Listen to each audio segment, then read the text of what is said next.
Olá, que a graça de Cristo inunde a sua vida e o seu lar. Nós estamos com mais uma aula da Escola Dominical sobre o tema O Sentido da Vida, e hoje nós vamos falar um pouquinho sobre a questão do sentido da vaidade. O nosso texto está em Eclesiastes, no capítulo 7, versos de 1 a 14. Os fatos em si são muito difíceis e muitas vezes eles vão afligir a alma e o coração. A verdade dos acontecimentos deve ser buscada.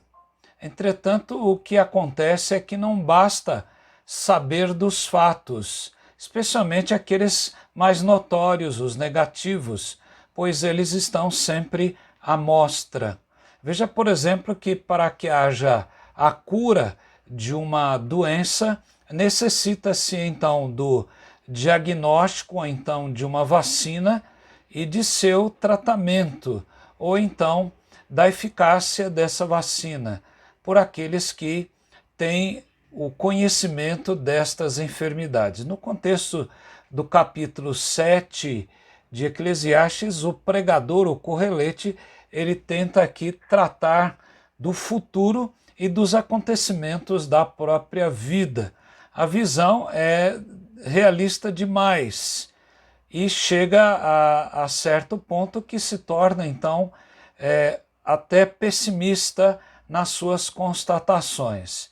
Fala dos remédios contra a vaidade e apregoa que os remédios contra esse vazio, muitas vezes, que está no coração das pessoas e dessa vaidade, como é chamado aqui no livro de Eclesiastes. Talvez você pergunte por que tanta gente busca as drogas, busca estar em músicas promíscuas do funk, por exemplo, funk sexual, né, que é bastante baixo no sentido humano, da moral humana e também dos valores que estão. Então, o que a gente percebe é que as pessoas preenchem o vazio da vida com algumas coisas que dão prazer, como uma compensação.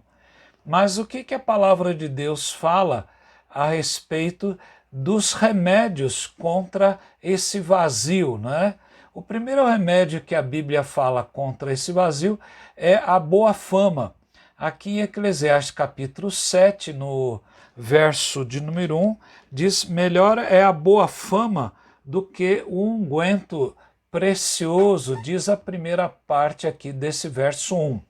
Em Provérbios 27, 9, o sábio de Provérbios diz que como o óleo e o perfume alegram o coração, assim o amigo encontra doçura no conselho cordial.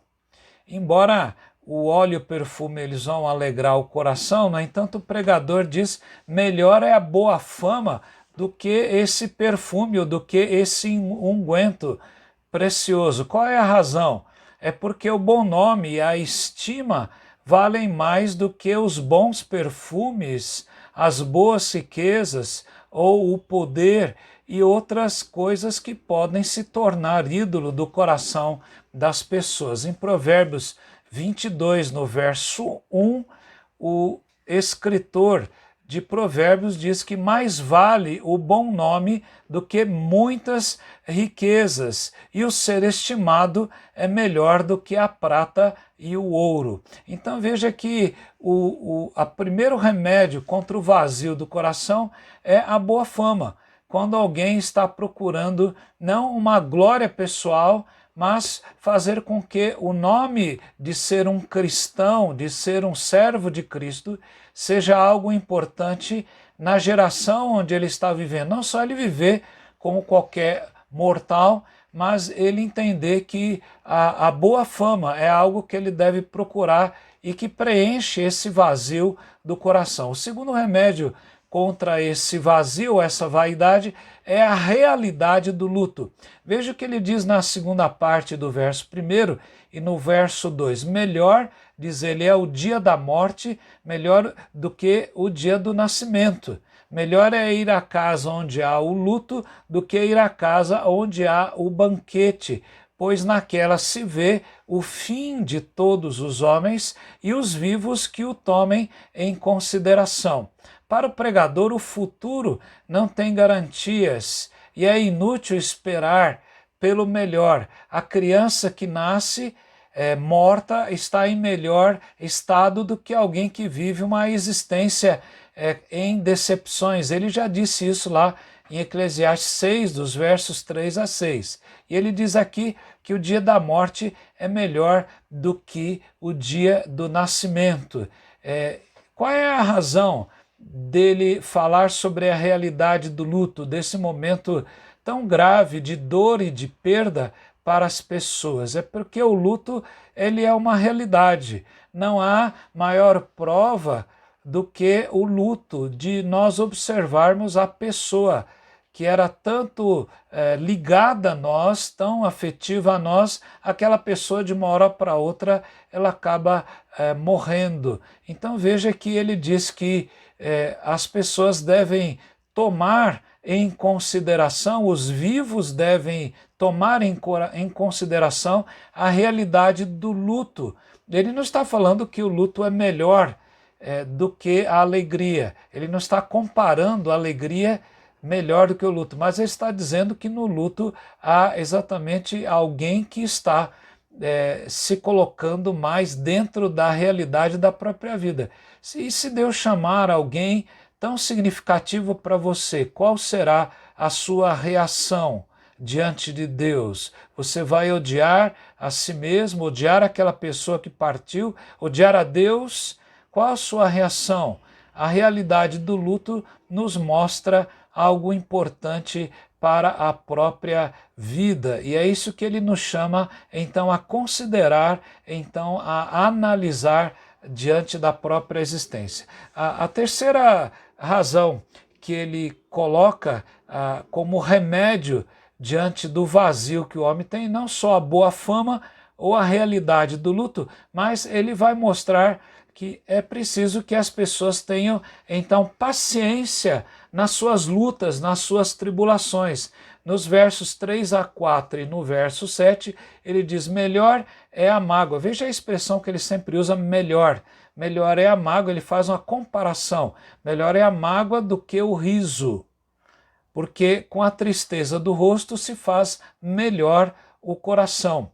O coração dos sábios está na casa do luto, mas dos insensatos na casa da alegria. Verdadeiramente, diz ele aqui no verso 7, agora a opressão faz endoidecer até o sábio, e o suborno corrompe o coração. Em outras palavras, ele está nos mostrando que é preciso, nessa comparação, nós então tirarmos para nós uma lição de nós nos tornarmos pacientes no meio dessas lutas, seja uma mágoa, seja um momento de tristeza, seja no momento de luto, seja no momento de opressão, como ele diz, seja um momento em que há então um suborno, uma corrupção que é vista no nosso meio. Então veja que nós temos que ter paciência, enfim, nas lutas que nós estamos passando. Em Romanos 5:3, Paulo diz, e não somente isto, mas também nos gloriamos nas próprias tribulações, sabendo que a tribulação produz perseverança.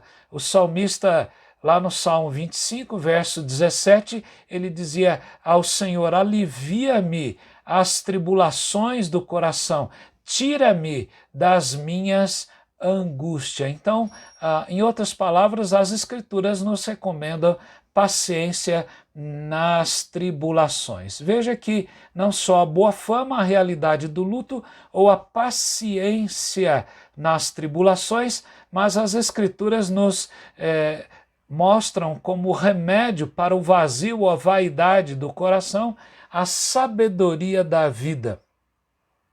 Veja que o pregador dos versos 5 a 14, nessa sessão longa, veja que novamente ele vai fazer as comparações usando a palavra melhor. Ele diz: melhor é ouvir a repreensão do sábio do que ouvir a canção do insensato. Pois qual o crepitar dos espinhos debaixo de uma panela, tal é a risada do insensato. Também isto é vaidade, diz ele.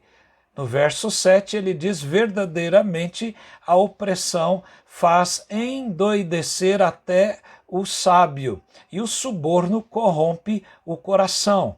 Melhor é o fim de todas as coisas do que o princípio. Melhor é o paciente do que o arrogante. Não te apresses em irar-te, porque a ira se abriga no íntimo dos insensatos. Jamais diga, porque os dias passados foram melhores do que estes. Pois não é sábio perguntar assim, diz então o pregador de Eclesiastes. O verso 11 ele diz: boa é a sabedoria, havendo herança e de proveito para os que veem o sol. A sabedoria protege, como protege o dinheiro, mas o proveito da sabedoria é que ela dá vida ao seu possuidor. Atenta para as obras de Deus, pois quem poderá endireitar o que ele torceu? No dia da prosperidade goza do bem, mas no dia da adversidade considera em que Deus fez tanto este como aquele, para que o homem nada descubra do que há de vir depois dele. Veja que aqui o pregador ele diz que o proveito da sabedoria é que Deus está dando vida ou esta sabedoria ao seu possuidor. Então o remédio para o vazio do coração é a sabedoria da vida. O pregador viu um homem justo em sua retidão e um homem perverso viver uma longa vida em sua perversidade. Ele conjecturou que a sabedoria é útil para aquele que de fato a tem. Como é que nós aplicamos esta mensagem da palavra de Deus de hoje? Nós vimos que os remédios contra o vazio ali do coração são a boa fama, a realidade do luto, a paciência nas tribulações e a sabedoria que dá vida para as pessoas. Como é que nós aplicamos este conhecimento bíblico? Primeiro, nós devemos dar testemunho em nossa vida do Cristo que um dia nos salvou e vive em nós. Qual a importância de honrar o nome que Deus nos tem dado, o nome de cristão? É interessante a história de Alexandre, né? Alexandre o Grande, né? Ele possuía um soldado que era muito medroso. E esse soldado, por sinal, se chamava também Alexandre. Então o grande conquistador Alexandre mandou chamar aquele soldado que era medroso e que havia abandonado as fileiras da guerra, aquele desertor que foi capturado. Então Alexandre disse então essas palavras para ele: ou você honra o nome que traz, ou você tira o nome que você tem. Será que você tem honrado o seu nome de cristão, o nome de Cristo, o Cristo que morreu por você na cruz do Calvário? Como é que você tem vivido uma vida sacrificial para Ele? Mesmo nas suas lutas, nas suas tribulações, dê testemunho de Cristo nas lutas que você está passando. Em segundo lugar, embora o luto traga a dor e a tristeza, não é? As perdas para nós são amargosas. Nós devemos conviver com os nossos queridos na dependência do Senhor. E nós devemos estar certo que todos que creem em Cristo estaremos um dia lá com Ele, lá nos céus, com Cristo. Então, embora a tristeza traga dor e perda, nós devemos entender que essas perdas servem para que nós venhamos então a depender do Senhor. É Ele que dá vida, é Ele que tira também a vida. Em terceiro lugar, nós podemos preencher o vazio do coração, não só dando testemunha do Cristo que um dia nos salvou, ou então convivendo com os nossos queridos na dependência do Senhor, mas nós devemos ser pacientes nas tribulações. Se você tiver uma enfermidade, se você tiver um problema, quem sabe, financeiro, uma dificuldade no trabalho, uma dificuldade no recebimento, uma dificuldade em que você tem mais gastos do que ganhos, e talvez dificuldades em relacionamentos, e tudo isso venha trazer tristeza, amargor e até o ódio, não é? Nós somos chamados a ser pacientes nas tribulações, como Cristo foi, como os apóstolos foram, como aqueles que dependem do Senhor em suas vidas. E por último, em quarto lugar, se a sabedoria ela dá vida, nós, por vezes, temos que reconhecer que nós não temos sabedoria. Nós não temos o conhecimento, não temos a ciência de resolver as coisas como elas deveriam ser resolvidas. Mas o que nós devemos fazer então? As Escrituras nos recomendam que oremos a Deus para que Ele nos conceda esta sabedoria. Tiago, o apóstolo, no capítulo 1, verso 5 da sua carta, nos diz: se algum de vós necessita de sabedoria, peça a Deus, que a todos dá liberalmente, e nada lhes impropera, e ser-lhes-á concedida. Aquele vazio no coração que muitas pessoas têm, que não são preenchidos pelas coisas materiais, você pode encontrar agora em Cristo, quebrantando-se diante dele. Você pode encontrar diante do Cristo que nos salva, que nos dá a vida eterna, que está conosco todos os dias até a consumação dos séculos. Você pode entregar a sua vida a Ele, quebrantando o seu coração e orando na presença dEle. Vamos orar nessa hora e entregar a nossa vida ao Senhor. Senhor, nós muitas vezes temos um vazio muito grande no nosso coração e nós não sabemos como lidar com ele. Por isso, nessa hora, Senhor, em vez de nós buscarmos coisas que trazem só contentamento momentâneo, queremos, ó Pai, uma paz duradoura no coração, a paz que somente Cristo pode dar. Por isso, ó Pai, clamamos nesta hora que o Senhor visite os corações vazios, para que sejam cheios agora da graça e da bênção do Senhor. Em nome de Jesus, te suplicamos isso. Amém. Que a graça do Senhor esteja com a sua vida e com o seu lar também. Que Ele o abençoe e guarde. Amém.